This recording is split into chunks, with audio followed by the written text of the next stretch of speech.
Okay, so we have one more exercise here, and that's exercise 1. Okay, so let's take a look at what we have here. Okay, you want to go over them together? I think this question is fairly straightforward compared to the one that I asked you guys to work on earlier today. So there are some x information about the x, which is a independent variable, and also y dependent variable. And so there's a tables being provided there. Okay, so there are 2 tables being provided. Okay, and so we have the first one you probably remember. So it really depends on what software you use. The format will look a little bit different, but not entirely different. They should be, the results should be the same regardless which software you use. So the first table we have here, okay. Which one is the Anova? Which one is coefficient table? So this should be fairly straightforward. Is the first one coefficient or maybe the second one coefficient table? The first one. The first one, right? Okay, so this is a coefficient table. And the next one is Anova. Just like I said earlier on, make sure you write down 2 Anova tables. One for comparing multiple population mean, and another one is for simple linear regression. Right, okay. So as you can probably tell, it is incomplete because we don't know what the quantity is, and we don't have mean square of error column. We also don't have the F ratio column. You probably remember there's the next one. There's okay, hold on a second. So we are missing the mean square. We don't have the F ratio column. We also don't have the p-value column, right? Okay, great. So the first question you were asked, how many apartment buildings were there in this sample? Okay, I think you were asked, what is the N here, right? Okay, very limited information being given. So they run a regression analysis. Is it simple linear regression or is it multiple linear regression here? Is it simple or is it multiple? How do you tell? Is this a simple linear regression or multiple linear regression? Simple. Simple. Anywhere on the table that shows it is a simple linear regression? Anything on the table that may be able to tell this is a simple linear regression? Degrees of freedom from regression. Yes, right. You're absolutely right. For regression here represents k, right? Okay, so this quantity is a k, and k equals to 1. You can see it from my previous table right here. So you can see it is a k for model. If k represents the number of x's, and it is always 1 for simple linear regression. So it shouldn't be surprising. This is indeed a simple linear regression, right? Okay. But how do we figure out what the N is? What is the sample size? What is the sample size? Residual error plus 1 plus 1. So residual error plus 1 plus 1. So that's going to be 7 plus 1 plus 1. That's 9. I think Benjamin used, that's absolutely right. Benjamin probably used this formula right here. You guys see it? So this is the N minus K minus 1. We know K is 1, and this is 1. So N minus N minus 1 minus 1 equals to 7.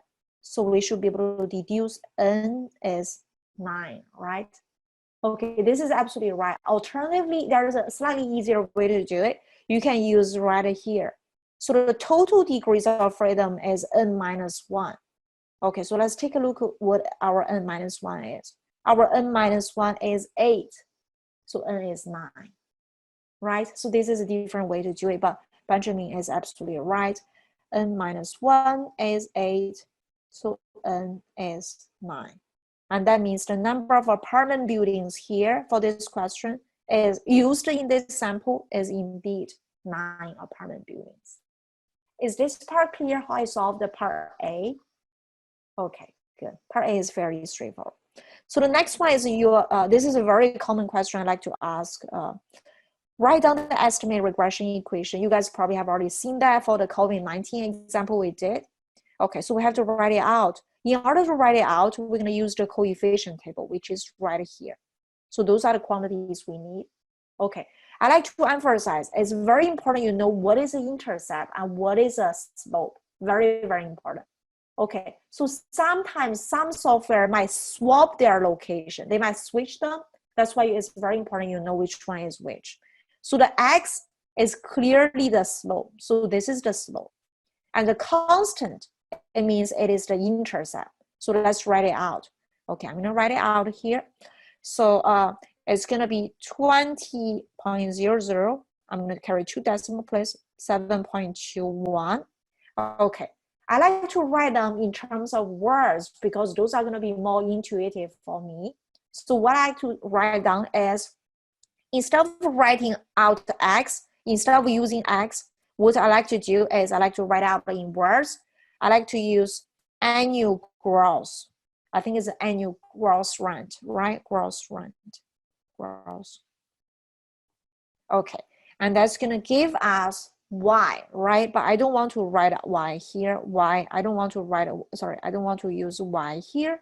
Instead, I want to use the selling price here. Okay. So some other thing I like to be more precise, you know, since you are learning it the very first time, you better learn it right. What I like to write down is I like to say, this is estimated selling price. Okay, it doesn't mean all the selling price is going to be for sure having this structure. It just means on average, the estimated selling price is going to be. So that's why you want to put down the estimated here. Okay, some other textbook, they like to put the selling price with a hat. That's going to be the same as well. It just means estimate. Okay. Anything else that you guys want to add to my equation? Okay. So as you can see, the question says is measuring in thousands of dollars. You also want to make sure you are able to put the thousands of dollars somewhere here as well. Are you able to put on the thousands of dollars here? How do you put on the thousands of dollars? Okay. So I'm going to write out here. So you probably want to write down here. Okay. Sorry, in thousands. And same goes here as well. All right. Same goes here. Right. Because if you don't do that, it's very easy that when you calculate the estimated selling price, you think it's going to be $25. You know, a house to be $25, that's going to be super cheap. I'm going to buy, we're all going to buy it. The reason is because you missed the units. That's why it's super important. You do want to make sure you have the units, the right units given here. Super important. Great. Okay. Any question for part B then? For part B? Fairly straightforward. Okay, so part C. Okay, so let's take a look. So part C, the question specifically said use the F-test to test the significance of this relationship at 5% significance level. So it looks like we have to carry out a hypothesis test. Whenever we do a hypothesis test, we have to write down our null and alternative. Okay, so we are doing an F-test. We want to write down the null and alternative. Do you remember from the slides of this week, what is the null and alternative for the F-test? Do you remember what is the null and alternative for the F-test? Who wants to give it a try? So, I mean, the null and alternative in this case is a little bit tricky. They were talking about something being useful versus not useful. Okay, so is the null saying the model is useful? Or maybe the alternative says the model is useful? Do you remember from earlier this week? How would you set it up? So is the null that says the model is useful, or it is the alternative that says the model is useful? Who wants to give it a try? Right? So is the null says the model is useful or useless? Which one? Okay. Anybody wants to give it a try? I mean, you have a 50% chance of being right? There are only two choices. One of them is useful. The other one is not useful. That means it is useless. So that means our model is not helpful at all. It is not useful. We cannot use annual gross rent try to explain the selling price of the house. Okay, which one is which? The alternative. The alternative. So the alternative is useful or useless? Useful. Okay, Benjamin said useful. Alternative is useful. Would you all agree with him? This is actually right. I'm going to write it out. I'm going to explain to you how you can remember this. There's a trick. Okay, so I'm gonna write it down here. So the alternative model is useful, whereas the null says it is useless. Okay, so how do we remember this, right? Okay, so I'm gonna use the second set of a rule I have discussed in this class when you try to set up a null and alternative. The rule says the null is gonna be, there is no relationship. I hope you remember that. And the alternative says there is a relationship. Okay, so let's try. So if we are using the this rule which says the alternative, there is a relationship. When I say there's a relationship, that means X and Y has a relationship. If they do have a relationship, we try to use X to explain Y, then this model is going to be useful, right? Okay, hopefully you are able to see if you think there's a relationship between X and Y. So this model, when you try to use X to explain Y, it should be useful. If there is no relationship or whatsoever between X and Y, the model you try to use X to explain Y, it should be useless. It doesn't help because there's no relationship between X and Y. So this is some way to help you to remember it. If you're not sure what I'm talking about, make sure you have this thing set up. If write down your note card, at least you know how to set it up correctly, but hopefully you know what I'm trying to say here. Okay, and what we're gonna do next is just to try to fill in the blanks, which should be quite straightforward. So let's take a look. Okay, so the next one is F-test statistic. I'm gonna use the table, try to figure it out. Okay, wait a second. We don't have the F-test statistic here. Okay, we have to fill in a lot of information on our own. Okay, so let's try. I think this shouldn't be too difficult. Okay, so first thing is you have to figure out this quantity right here. So that's just going to be the difference between those two, right? The difference between those two. And I think I've already done the math. Okay, hold on a second. I think okay. So the math is being done here. Okay, so let's take a look. So I just use this quantity. I copy the number I have here. I use this number minus that. I was able to get this one. That's 10396.8. And I move on to calculate the next column, which is a mean square. It's nothing but a sum of squares divided by the degrees of freedom, right? Okay, so you should be able to calculate those two quantities. Okay. And once you have those two, you should be able to find the F ratio, right? F ratio. I mean, if you try it, hopefully you're able to get it. It's going to be 28. This is fairly straightforward. You just set it up as what we did last week, 28. I'm going to go back to what we have here. Okay. So I'm going to fill in the blanks. So this is 28. And you should be able to figure out the p-value given the degrees of freedom. So the degrees of freedom, what are the degrees of freedom? The degrees of freedom are given right here, right? So it's 1 and 7, 1 and 7. 1 numerator, denominator 7, right? Okay, and you can also look up the p-value as well. I think I've already done that using a F table, which is very, very small, is less than 0.01. So it's almost close to 0%. Okay, if any of you guys want me to try to show you how I found out the p-value, feel free to let me know so I can do that while we are all here. Okay, and let's see. So I'm going to come here and try to fill in the blanks we have. So the F-test statistic is 28.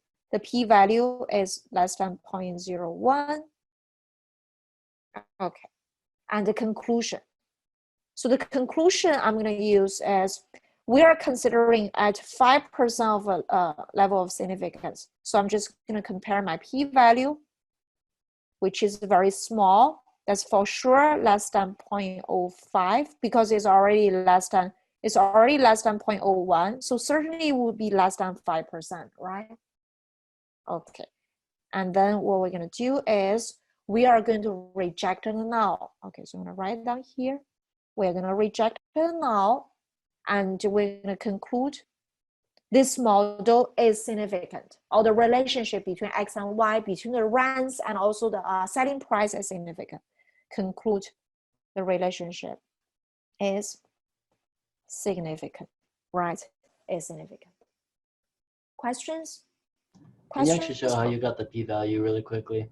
Yeah, sure, not a problem. Okay, so it'll be very easy for me to show that. Okay, so let's take a look. Before we show p-value, we have to make sure we have the degrees of freedom ready.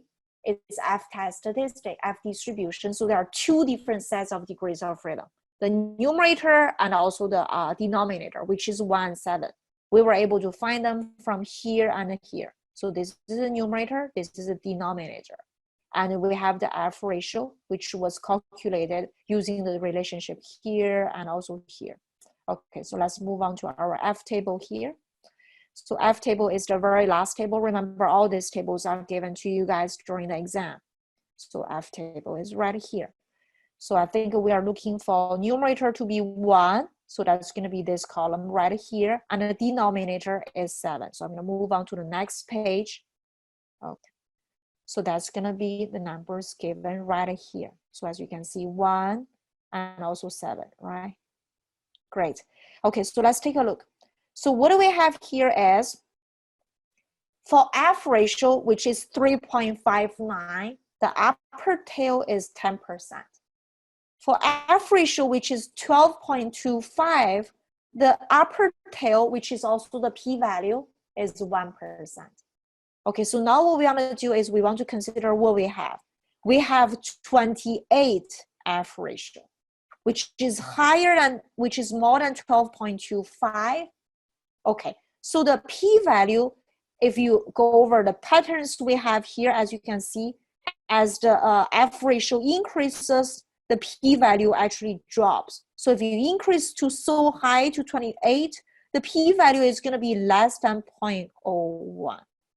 Right, okay. So again, I'm gonna remind you guys, this is what we did last week. Remember, very, very important, whenever you're working on F distribution or chi-square distribution, the p-value is always the upper tail here, is always the upper tail, right? It's always the upper tail. We talked about this last time, right? It's always upper tail. Okay, so that's why what we have here is F ratio is less than 0.01. Okay, so this is, it's very small, super small, is less than 0.01. I think it's going to be very close to 0. So that's why I can make the conclusion is less than 5%. That's why I rejected the null. Right. Okay, excellent, excellent. So for part D, you were asked, what is the standard error of estimate? Okay, so this is something that discussed in this in the video. The standard error, the standard error of estimate is different from standard error of a slope or standard error of an intercept. This is different. Okay, I want to write it out. Standard error of estimate. This is only applicable for the model. It is related with square root of MSE. So once you figure out the mean square of error, if you do have this quantity, you just have to take a square root of it. Okay, do we have MSE? Okay, so let's take a look. So MSE is going to be a quantity right here, right here. So we have to figure it out, where to figure it out, right? Okay, so in order to figure out 28, you probably have MSE being figured out. Let's take a look. Okay, so I have already done the math here. It's all given here, I think. Wait a second, yes. Okay, so you see this is my F ratio, and MSE is this quantity. This quantity is called MSE. MSE, right? This is MSE. Okay, so all you need to do to figure out standard error estimate is to take a square root of this 1485.257, right? Okay, so let's take a look.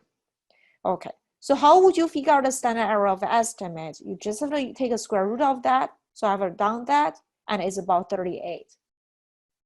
Right, you guys see it? Okay, excellent. Okay, so the very last question I have, I'm almost running, I think I just ran out of time. We are just right on time. So there's one more question. You guys are going to practice a lot more in the Cengage assignments as well. In this time, you were asked to do prediction. Okay, so you were asked if the annual gross, the annual gross rent is 50,000, how would you figure out the selling price? This is going to be quite straightforward. All you need to do is, plug in the 50,000 into the equation you guys written out here. Remember, it's $15,000. So what quantity would you plug in here? Are you going to plug in 50,000? Would you plug in 50,000? You will not. And that's why it's super important you have the units written out, because this is measuring in thousands of dollars. So you're gonna change, you're gonna convert the 50,000 to 50. You're gonna plug 50 here, 50 here. You're gonna plug in. You're gonna figure out the selling price, right? So that's exactly the same thing what I did here. As you can see, I put 50 here into my model, and I was able to estimate it, which is y hat is a 380.5, and then you can change this to selling price of a $380,000, right? That's a reasonable price for a house. If you do, whenever you work on exercise, if you see something, the selling price of a house is going to be 380, you must think something doesn't look right. I mean, how can you be a house to be 380? It's not like the selling price per square footage. It is not. It's the entire house. I mean, I wish there's some kind of a deal for that. If you do see that, do let us know. And so we can all go out there and purchase a less than $400 a house, right? Okay. Is the final yes, cumulative? It is. 60% of the final will be from the materials after the midterm. When you work on a final, if you see a very complicated calculation involved on the final, something doesn't look right. I will not ask you guys to do very complicated calculation, as I have already said earlier this term. So a lot of times you want to read the question carefully, because maybe I've already done the calculation for you. For example, I will not ask you guys to calculate the degrees of freedom, which involves a very complicated formula, which you guys did. Remember, you did that for module 5. So you shouldn't spend too much time on calculating something which is very, very complicated. No, it wouldn't appear on the final, right? Okay.